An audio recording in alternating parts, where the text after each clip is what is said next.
जय श्री राम। देवी श्याम कौर मोहिनी साधना। यह साधना मोहिनी एकादशी को, बृहस्पतिवार को या कृष्ण पक्ष की अष्टमी को रात 10 बजे से सुबह 4 बजे तक पूरी कर सकते हैं। यह सिद्धि सात्विक है, किंतु सिद्ध होने के बाद इसके प्रयोग में तामसिक चीजों की जरूरतें भी पड़ जाती हैं। जैसे साधक कोई गलत कार्य करने लग जाते हैं, ऐसे इसमें मदिरा, अंडा, मांस, चिता की राख का भी प्रयोग होता है। ये देवी कृष्ण जी की पत्नी सत्यभामा का ही एक रूप है। 21 दिन की यह साधना होती है। इस सिद्धि में चौमुखा दिया जलाया जाता है। भोग में आपको लौंग, इलायची, 2 मीठे पान, मीठे बतासे, थोड़े से चावल, तुलसी के पत्ते, मिश्री, मक्खन, मक्खन घर का बना हो तो ज़्यादा अच्छा है, आटे का मीठा हलवा, मिठाई कोई भी रख सकते हैं, और फल भी आप कोई भी ले सकते हैं। सुगंध में साधक को चमेली के फूल, अगरबत्ती, धूप बत्ती और इत्र रखना चाहिए। यह सिद्धि बंद कमरे में ही की जाती है। मंत्र जाप में वैजंती की माला हो तो बहुत अच्छा होता है। वैजंती की माला का ही प्रयोग इसमें अनिवार्य कहते भी हैं।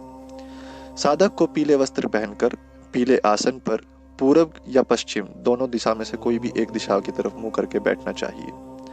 माथे पर चंदन या तो सफेद चंदन या फिर लाल चंदन, दोनों में से कोई सा भी लगा सकते हो। सबसे पहले पवित्रीकरण करके वास्तु दोष का पूजन करें। इसके बाद सुरक्षा मंत्र से अपने शरीर जो है बांध ले। आसन भी बांधें, और मतलब जिस जगह पे आप बैठे हो वो भी, जिस आसन पे बैठे हो वो भी, और अपना शरीर भी। अगर आप आसन नहीं बांधेंगे तो यह शक्ति आपको घुमा देगी और आप आंखें खोलने पर भी आपकी दिशा उत्तर, दक्षिण इस तरह से होती रहेगी, जिससे आपकी सिद्धि बेकार हो जाएगी, सिद्धि पूर्ण ही नहीं होगी। इसके बाद क्या करना है आपको? बांधने के बाद गुरु मंत्र का 11 बार जाप करना है। फिर कोई भी शिव मंत्र आपको लेना है, उसका भी 11 बार जाप करना है। फिर गणेश मंत्र कोई भी ले सकते हैं, उसका भी 11 बार जाप करना है। फिर विष्णु मंत्र कोई भी ले सकते हैं, सबसे अच्छा तो यही वाला है, ओम नमो भगवते वासुदेवाय। इसको भी आप 11 बार बोल सकते हैं। इसके बाद आपको संकल्प लेना होगा। अब देवी श्याम कौर मोहिनी का ध्यान बंद आंखों में करके मंत्र जाप करें। मंत्र जो है डिस्क्रिप्शन में है। सिद्धि के समय बंद कमरे में आपको हो सकता है कि आवाजें आएंगी, और आवाजें थोड़ी सी डरावनी भी हो सकती हैं, पर डरे नहीं। स्त्री का चित्र आपको दिखाई देगा। बंद कमरे में डर का थोड़ा अनुभव तो होता ही है, परंतु साधना में पूरे दृढ़ संकल्प लेके बैठें और डरे नहीं, क्योंकि इसी तरह घटनाएं चलती रहेंगी। इस सिद्धि में साधक को एक समय दूध की खीर का ही भोजन करना है। साधना के समय किसी भी स्त्री की आंखों में नहीं देखें।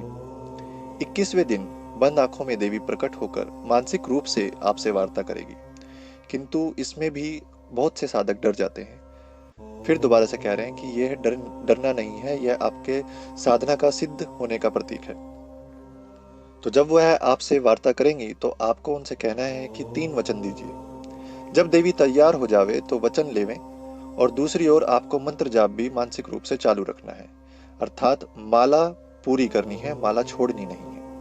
पहले वचन में कहें कि जब भी आपको बुलाएं आपको आना होगा। दूसरे वचन में कहें कि जहां भी आपको भेजा जाए जाना होगा। और तीसरे वचन में कहें कि सभी तरह के कार्य आपको करने होंगे जो भी कहे जाए।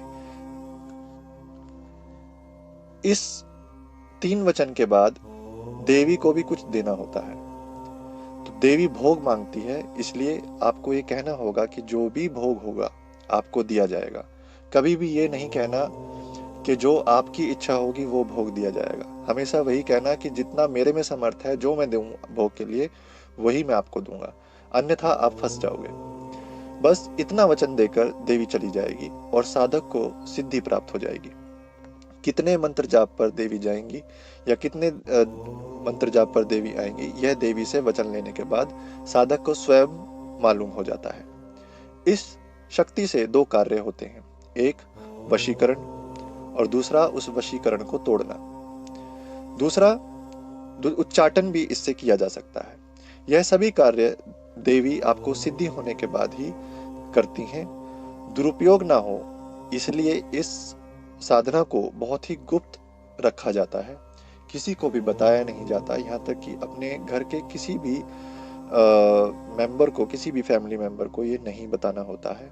अगर आपने बताया तो जिससे देवी नाराज हो सकती हैं और आपके साथ कुछ भी उल्टा सीधा हो सकता है, इसलिए इसको महागुप्त रखें।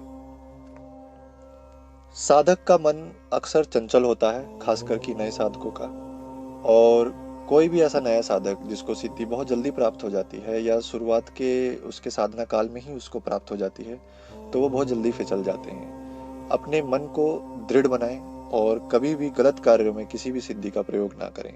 मन मंदिर हमेशा आपका दृढ़ संकल्प बनाए रखने में सहायता करता है। सही जानकारी प्राप्त करने में बताने में केवल रुचि रखता है कि साधकों को सही जानकारी प्राप्त हो।